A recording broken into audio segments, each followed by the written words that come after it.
the president has hurt us. Okay, we're having an honest conversation on your podcast. I travel the world.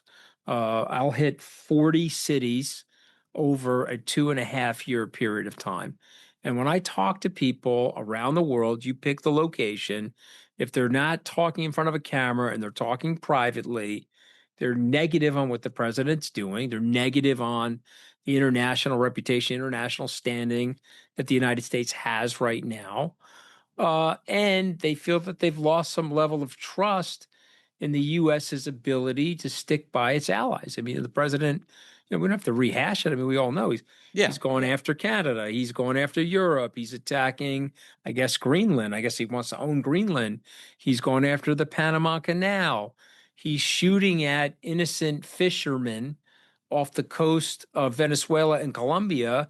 And the Colombia president said, hey, you just killed, without any due process, one of our innocent fishermen. And the president said, okay, well, I'm going to cut your aid now because you've outed me. Okay, so this is the stuff that's going on. It hurts America's reputation. It hurts our standing. Welcome to the Inside Brief with me, Manus Cranny.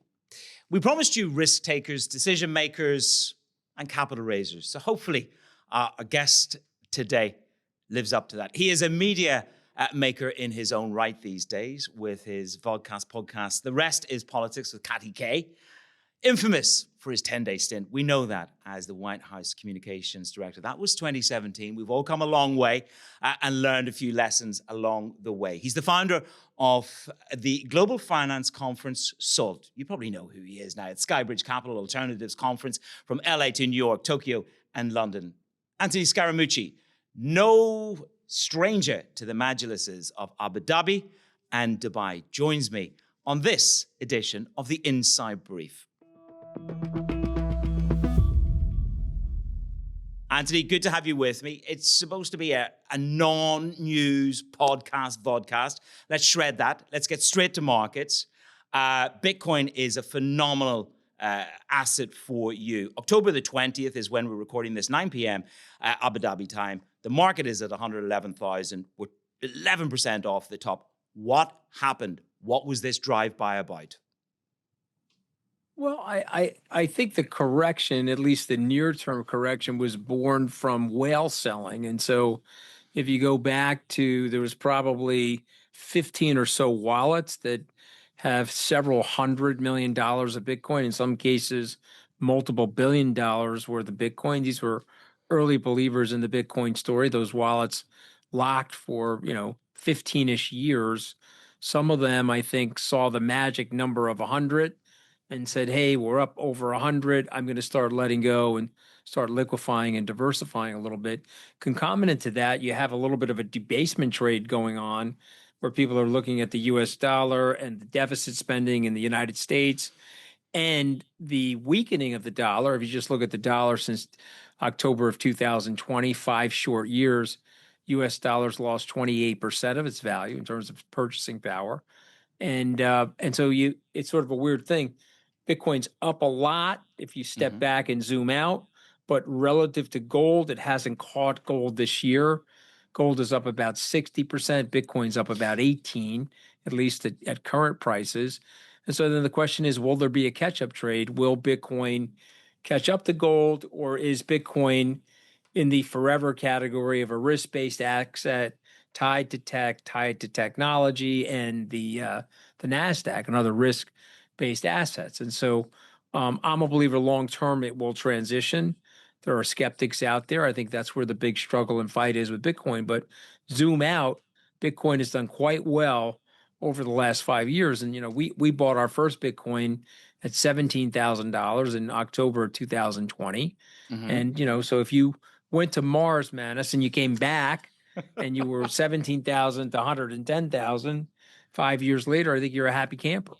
Yeah, I mean, look, I think this is one of those massive volatility trades. And every time we come up with a new theory about what's going on. So let's square some of this away, because you threw a lot in there. And the dollar, the worst start to the year since 1973. I think I was still sort of, learning to read and write in 1973. But first of all, do you believe in the debasement trade? Do you think it's a political-driven debasement, or is it something else? I don't actually. I don't believe in the debasement trade. So I'm a contrarian on that. The Wall Street bell inside the bell curve is we're going to have a currency debasement, buy a ton of gold, potentially own Bitcoin and other inflation hedging assets, and that the dollar is going to lose its standing as the reserve currency because of the malfeasance of the federal government. And so I don't see that because number one, it'd be very hard to do that. The most important commodities like oil are denominated still in dollars for the most part. Secondarily, the U.S. still has the biggest military footprint and is basically making the sea lane safe, which is one of the criteria for it.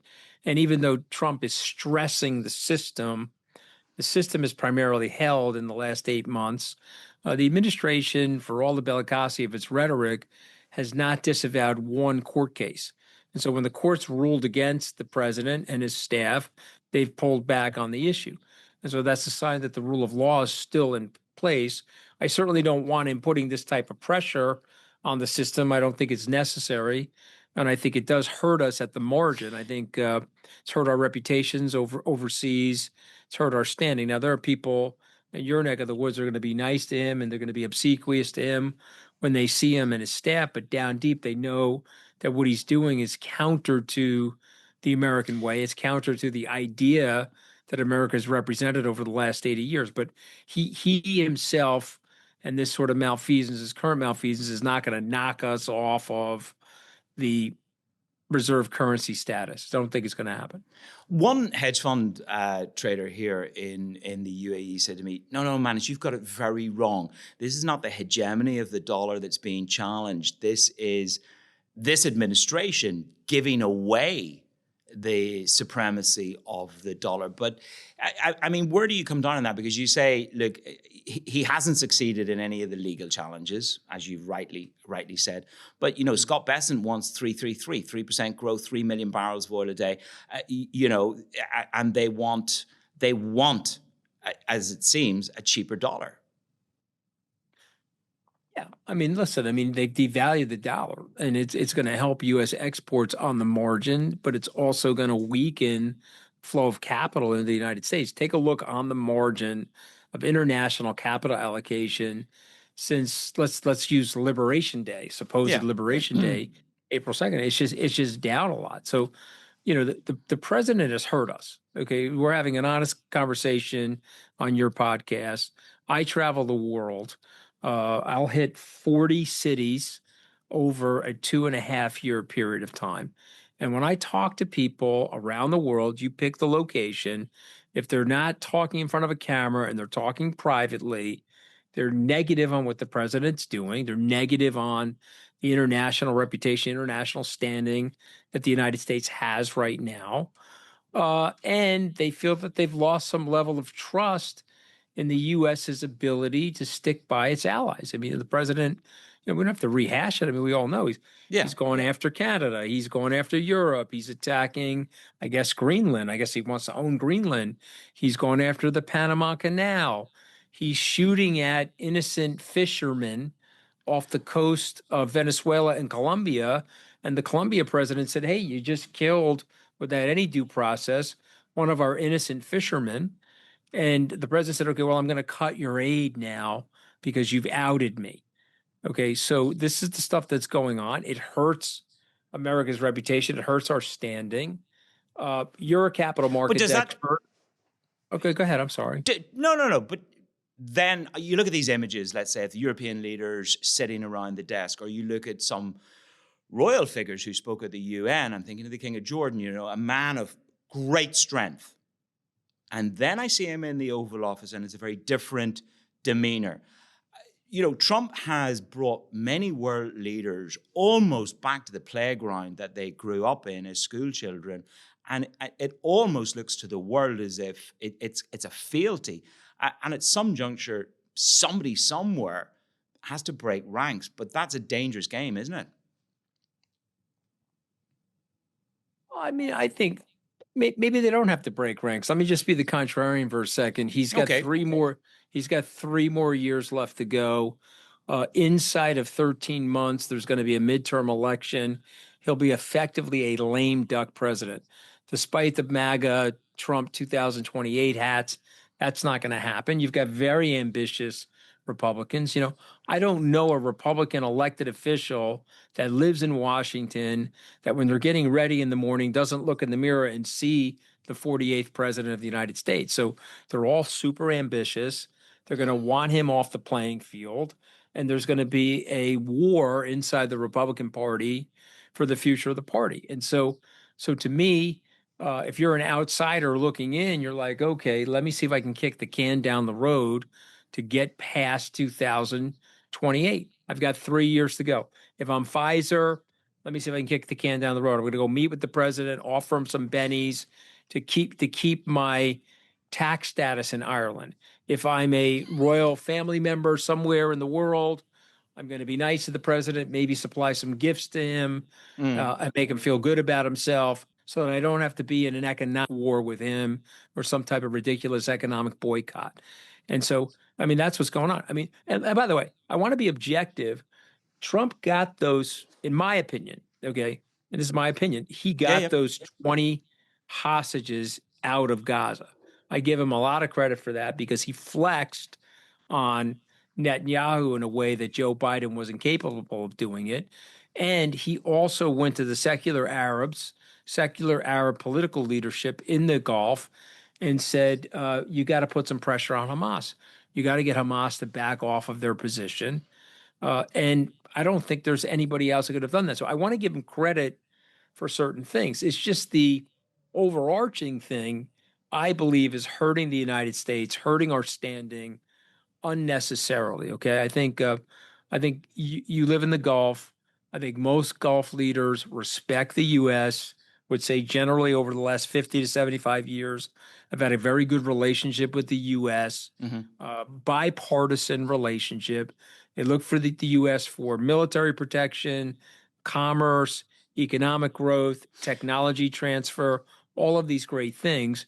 Both regions, North America and the Gulf, if you will, the GCC, have benefited from each other enormously. So why be so disruptive? Why go after certain people in a way that's going to cause them to recoil or to, on the margin, put less capital to work inside of America? Why do that? It doesn't make sense other than the fact that, you're a guy that likes a lot of attention and you want Manus and me talking about him as you do everybody else in the world. He sucks for a lot of things, but he's great for the podcast business, man. It's great. Great. Well, absolutely. Well, look, you've gone from White House communications in 27. You're a global media star. How does it feel to be riding the wave at the top of the media line now, Anthony? Well, I mean, it's weird. I'm not going to tell you. Listen, I've been humbled by life. I mean, you did hurt my. I don't want this to go overlooked. You did hurt my feelings on the way in. Oh. In your introduction, you said I was there for 10 days. I was there for 11. I feel like Anthony. I feel like you chipped me out of 9.1% of my federal career. I mean, come on. I'm a very sensitive soul. You hurt my feelings. What can I do? What can I do to make that up to you? Go on. That's all right. I love you. There's unconditional love here, so you don't have to worry about me. But I'm just letting you know, I've been humbled by life. I've been humbled by markets. I've been humbled by family drama. And so I am not going to sit here patting myself on the back. What I'm going to do is I'm going to do what I know how to do, which is speak from my heart and speak from my life experience and speak from my literary experience and my market experience and tell people what I honestly think, because I want the world to be better. And here's the other thing, okay? This is why this venture of yours is going to be very successful. You love people, okay? You're a journalist, yeah, but you have this insatiable intellectual curiosity about people and learning about them and what makes them tick. That's why you and I like each other, and that's why you and I have a lot in common. I want people to succeed. I don't even want to, I probably shouldn't even mention this on your podcast, but there are people that I know in the United States that are trying to get their work papers, that are trying to legalize in the United States, and the walls have been put up. These are law-abiding people, tax-paying people These are people that have had children born here in the US, but for whatever reason haven't naturalized properly or haven't gotten their green cards properly, and they're working on it, but they won't get on an airplane now because they're afraid that some masked ICE official is going to come take them and deport them from a country that they happen to love. Now, I love people too much for that. Okay. I don't want that level of cruelty and that level of impunity in this country because this country, at least since the end of the Second World War, has stood as a beacon of hope for so many people. Prior to the Second World War, Absolutely. my grandparents came here from Italy under the idea that they couldn't find work in Italy, and that yes, the streets weren't paved with gold here, but they could work super hard, and their kids could do well. I'm a product of that. Okay, so I have this unconditional love affair with this country. I want the country to do better, but that means everybody. That means black, brown. You pick the color of the person. It doesn't matter to me. I'd like them all to do better. Do you think I care what people's sexual orientation is? We got Pete Hegseth now wants to roll back 30 years of social progress in the American military. But I then don't do think we all run down the clock, it's the Anthony? right thing to do. Do global no, and I hear you. And by the way, you know, your grandparents came there. I left Ireland in 1989. I've lived in the United Kingdom. I've lived in the UAE. I went to live in your country. I lived in New York for 2 years. It was an opportunity, a phenomenal opportunity. But the question then becomes, Anthony, whether it's world leaders as well as, let's say, immigrants, we've all got to run down the clock on this administration. Is that what you're saying? That's what I'm saying. That's what I'm saying. I'm saying that if you're in Russia, well, Putin's been in power for 20 plus years, probably going to stay in power for a lot longer. If you're in China, Xi consolidated his power, he's going to be there. Okay. Yeah. If you look around the Gulf, mostly monarchical families run the Gulf. They're likely going to have secession planning that's consistent with where they are, but not in America. America, the great thing about America, at least for me, is we have this decentralized government where we're asking ordinary citizens to rise to do the extraordinary. We're asking ordinary citizens to self-govern the country, a result of which you can do it for a period of time. You're on loan to the country. One of the big fights I got into with the president was over the institution of the presidency. I thought I was working for the institution of the presidency, and I thought I was, at least temporarily for those 11 days, in the people's house. Trump does not see it that way. Trump wants No. Hegseth to go to the commanding generals, commanding officers, say, you're not taking a loyalty to the Constitution anymore. To me, you're taking the loyalty, which is why 7 million people are marching around this weekend in the United States chanting "No Kings."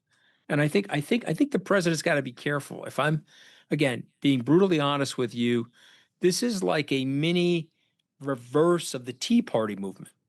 Okay, if you're out there, I mean, look at what happened with Jimmy Kimmel and Disney Plus. They pull Kimmel. Trump and the SEC are hitting him. They're using the full force of the government to get him removed. Disney executives decide to remove him. They lose 29% of their Disney Plus subscribers immediately. They're like, wait a minute, so there's something afoot in the country. Trump has a 37% approval rating. But And then, so what he's trying to do to the country doesn't want done to itself.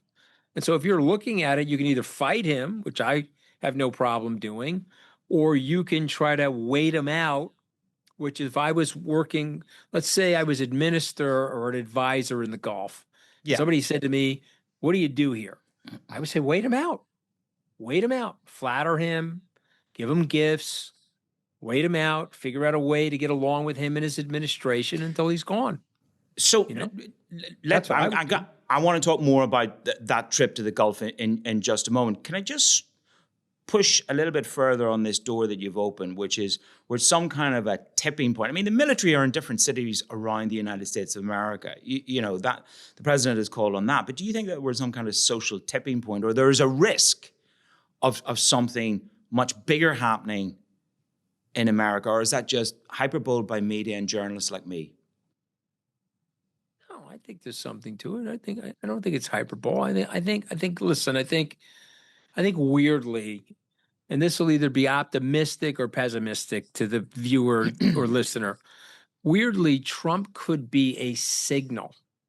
Trump could be sending out a admission, like a beeping sound that says, wait a minute, we got to adjust ourselves. We got to fix our social contract. We got to make things fairer. We got to make things more affordable. We got to close the Yeah. wealth gap. We've got to reach into the blue collar, white, frankly, because it's mostly white, lower and middle income people, make them feel like they belong again. And maybe we have to do something to protect ourselves from the Department of Justice. We don't want it to become the Trump family law firm, So weirdly, the Trump second term could be setting a light. Now, when I talk to business leaders, they're going to sit behind his family at the inauguration, but they're not happy. They are not happy. Okay, they don't like the direction it's going in. They like the predictability of the judicial system, the predictability of the legal structure. They don't like the management of the American economy on a whim, tariffs on, tariffs off, tariffs on. They don't like it. And so weirdly, I think you're on to something as a journalist that he could represent a change. Now, other people are saying, no, he's going to overthrow the government, that democracy is going to end. He's going to declare martial law and end the elections. I don't see that. Number one, I don't think he could get away with that. But And you number think two, the system will? You think the system and society will stop him? Yes, I do. I do. I think, and by the way, I would say something cynical. The ambitious Republican politicians would be at the top of the food chain. As afraid of them as they supposedly are right now, when the midterm is over, they're going to be less afraid of him. They're going to take him on. But this plays actually and I do want to spend a little bit of time in terms of capital and raising and here in the Gulf. But let me just ask you this question. I've heard you on your podcast. I've heard you talk about where you come from, how hard you work, the family background. You and I have been bankers, brokers. I am a salesman. Fundamentally, I'm a banking broker, salesman, make good, now media. You're not much different in many ways. Listen, I think if you called me all those things, I would take it as a compliment. Good. I see myself as a salesman. Sure. I mean, I started with a paper route when I was 11 years old selling. You know how many lower middle income women I have sold newspapers to in my life? You couldn't add them up. All my mother's friends, I mean, knocking on their doors. Hello, Mrs. Sheridan, are you there? I'd like to sell you the newspaper. You know much. You know what I've gotten away with in my life, Manus? You have no idea. Listen, you know what? I've worked as a broker at Cantor Fitzgerald. I've worked in posh American banks. Believe me, I know the kind of world that we both lived in. But this takes us to a much more prescient point. And it's about the American dream. And I hear you talk about how you grew up, how the family, how you had values instilled in you. And what goes through my mind, I spent 2 years living there. My brother has spent 30 years living there. And he concludes, and I'm kind of with him, that the American dream doesn't kind of exist anymore, that the middle class have been eviscerated. And they're almost like the working poor. Is that too far? I would say it differently. It's not necessarily too far. I would say the aspirational opportunity has been eviscerated. I think if you look at the numbers and you look at the data, people have generally done a little bit better than they did, say, 25 years ago. But here's the problem. Am I going to do better than my dad or I think my that's mom? it, yeah. And I think the answer is no. I think the aspiration, if you said, here's the neighborhood I grew up in, it was working class aspirational. That neighborhood today is working class economically desperational. You see the difference? And so maybe they have a higher living standard. Maybe the dad or the kid is making a little bit more money, but they're not seeing the class mobility that my generation was able to achieve. And I think that has them angry. And I think that opens up the portal into populism. It opens up the portal for Bernie Sanders, AOC, Mondami, Donald Trump to speak to those people. Speaking of Mondami and Cuomo, let's just go there now. I swear, I will get back to capital in a moment, but let's go there. You are a New Yorker, born and bred, Long Island. Polymarket has Mamdani at 89%. and Cuomo at 10%. Yeah. Anthony, would Wall Street just run the clock down on that kind of victory of Mamdani, or what kind of impact would it have if he does become Well, mayor? I'll say what Jamie Dimon said because I agree with Jamie. And if he wins, Hmm. Jamie Dimon said he's got his hand up. He's willing to help him. And of course, maybe he won't accept his help, but he's willing to help him. I would be willing to help him. I think what he's saying is misguided. I think what he's saying, the message of affordability and the message of what's going on in the society is totally justified. The process and the policies to make things more affordable, he's out of his mind. I mean, I have a book on this bookshelf back here, called The Black Book of Communism, or the mistakes that are made in socialism, or what Margaret Thatcher would say, you run out of other people's money. That's the problem. Yeah.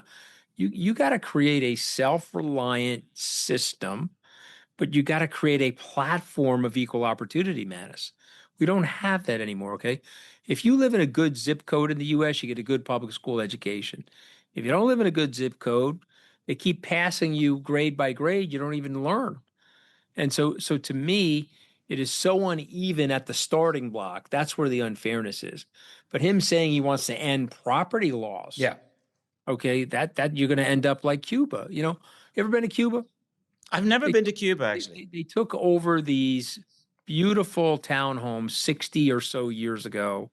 The revolution happened on New Year's Eve of 1958, and now they have squatters in these homes, and they look like dilapidated train wreck. What we know about human beings is that we are invigorated by our property rights. What we know about human beings is that our self-determinism and our self-reliance is motivated by these things. If you want to take that away, okay, you'll cripple the society.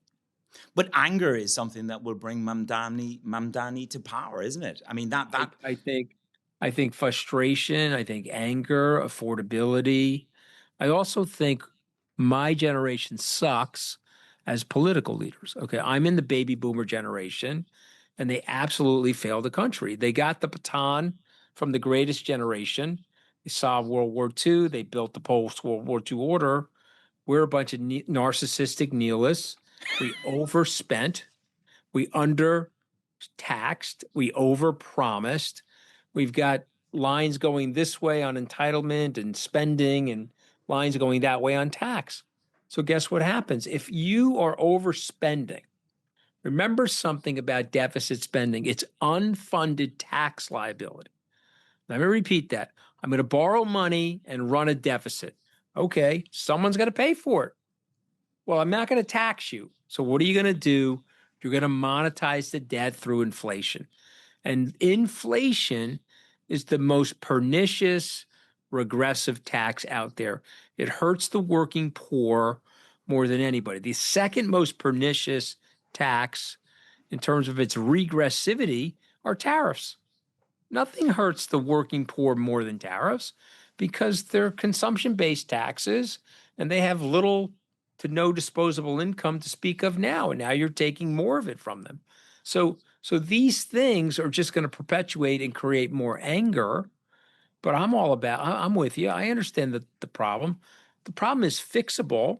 Mhm. But here's the bad news about the problem. It's a 5-year fix. It's a 10-year fix. It's not a campaign slogan fix. It's not a 10-minute fix. A free grocery store. I guess this kid wants to put state-sponsored grocery stores in place, which have never worked anywhere in the world, but we're going to try them here in New York City. It's not going to solve the problem. What's going to solve the problem is here is a platform of Mhm. equal opportunity for your child. Here's a platform of good health care for your child. And by the way, good nutrition. Do you know, this is a terrible thing to say, but I'm going to say it. Go There ahead. are 40%, 40% of our nation's school children that are going to state schools, public schools by our definition, are hungry. Do you know that when they're testing poorly, one of the number one reasons why they're testing poorly is they're mismanaged at home and they don't have any breakfast before they get to school. So they're hungry and they can't concentrate at school. Did you know that? But then And that's we had things in place to help those people. We cut all those things, cut them. So I mean, we're taking 22 million people off of Obamacare. The big, beautiful spending bill is going to knock 22 million people off of Obamacare. What do you think is going to happen? But then what? How does this get redressed? How does this get redressed, Anthony? Because those stats are irrefutable in terms of hunger and in terms of children, etc., in the United States of America. But you got to break the big money in the system. You know, Citizens United. Let's go over the stats. If I'm an incumbent, we have something called Citizens United. This was a Supreme Court case in January of 2010. Unlimited money can come in. Unlimited money. And so if I'm an incumbent, wave the money in. And I'll take the money from every single person. The Congress in this country has an approval rating of 14%. That's slightly above the North Korean dictator. It's just slightly above it. well, And yet the congressional incumbent has a 95% reelection rate in this country. It's a staggering thing. Why? They get the money. They get the money from political action committees, big food, big pharma, big business, wealthy people. Go look at the legislative agenda in the country.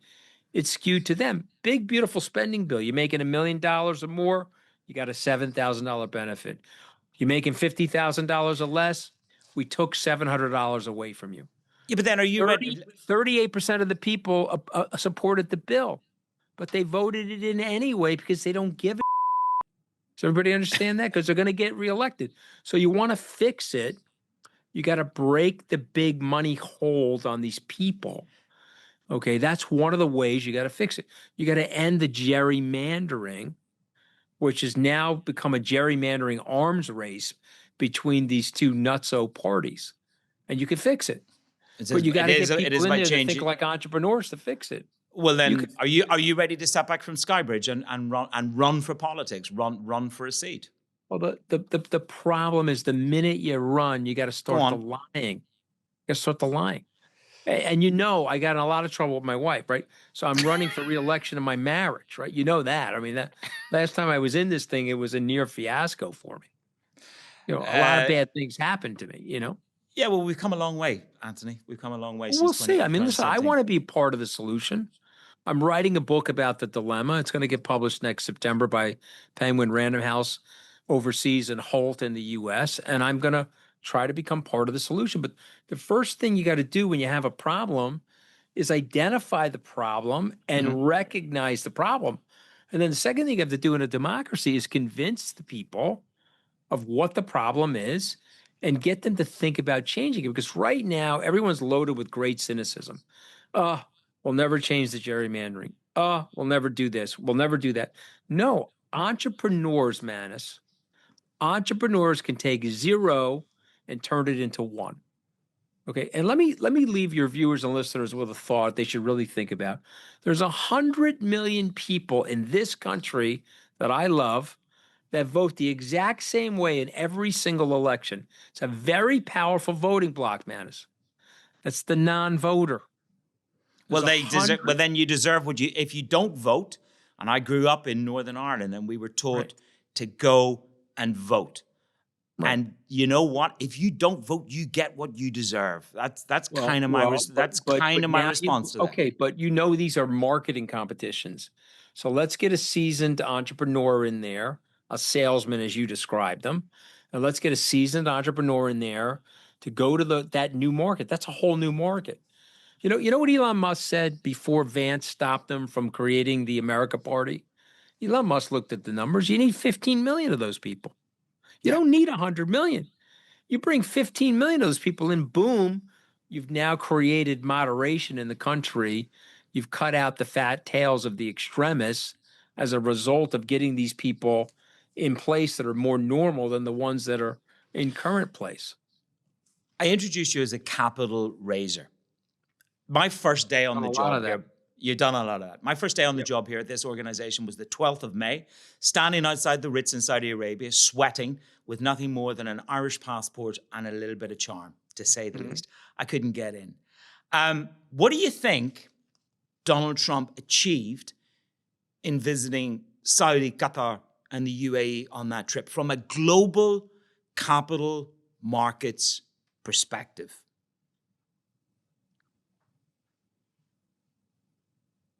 Such a good question. You got to give me a second. I gotta frame a good answer. I guess what I would say is I got to look at it from a couple of different directions, if you don't mind. So if I'm in the Middle East looking at it, Yep. I'm saying to myself, man, I got to make, I mean, oil prices are where now, 55, 60, Drifting.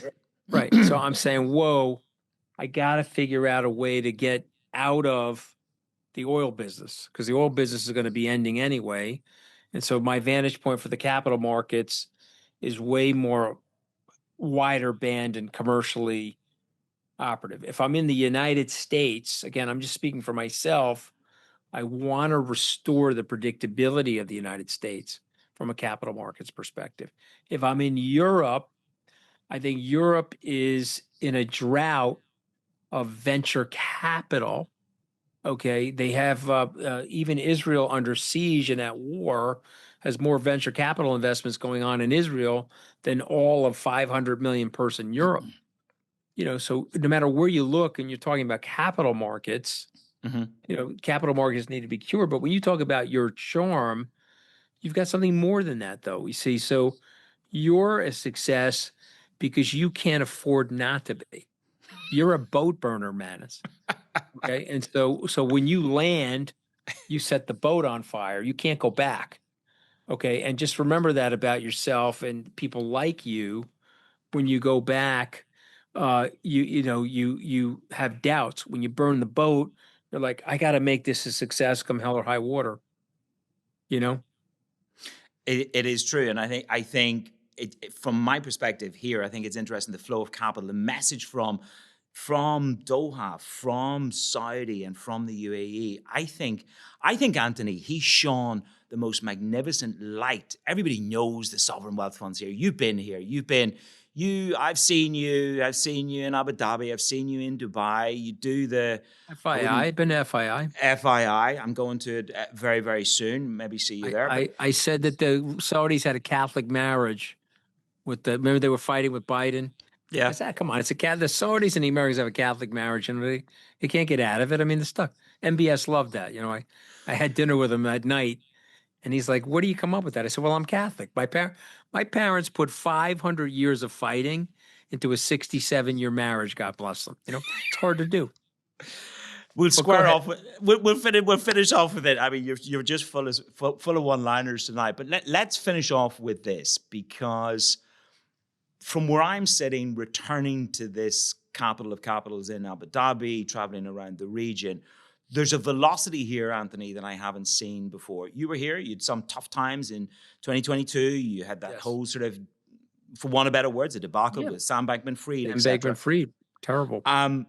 You know, what did you learn from that? And how different are these markets here, this capital here now? How different is it now, Anthony, to 2022? Well, I would say that as it relates to the Middle East, I would say that the capital is on the margin more constrained. I mean, you have $50, $60 oil. And so at the margin, I think they're being a little bit more selective. I think they have internal projects, whether it's NEOM or the Red Sea project and things like that, that they want to fund more than they want to give money to external advisors. I would say that generally, I'm wildly bullish about the region. If you look at the demographics of the region, you look at the intellectual capital in the region, and you look at the benevolent management of the region. You know, this is the one thing I would always caution Americans about. If you study 5,000 years of history, there's a lot of different operating models for a government. And one of the operating models is if you're not going to have a democracy, one of the operating models is a benevolent non-democracy. And for the most part, most of those secular countries, those secular Arab countries, have done a masterful job of growth and development. and have done a masterful job of raising the quality of life and living standards of their people. But with a $55, $65 a barrel of oil, I think things are going to be a little tighter temporarily. That's how I see it. It's a very candid and honest answer. And I'll close, Anthony, on that. And just sort of say to you, you know what? I make a lot of calls. I do a lot of smile and dial here for this podcast. You responded within minutes. You committed your PA to arrange the date. You're a great guy, my man. You're one of the winners out there. Okay, you're a great guy. This is gonna be very successful for you. I mean, but when if I come back on, you got to say 11 days. Don't say 10 because very sensitive person. I mean, you could, I may have to go see my therapist. I may have to go see my therapist. Anthony, you know who the researcher is? You know who the researcher is on this project? Me. Tell me. It's me. It's me. Tell me. Listen, you know what? This has been a great 40 minutes together. Come back when you're in town. I want you to commit to one thing. Let's do it in the studio. I got a nice little setup for you. Congratulations. I put your thing on my reminder now, and I'll be listening to your podcast. I'll be looking forward to it, and I appreciate you inviting me on. You're a gent and a scholar. Anthony Scaramucci, thank you for joining me, sir.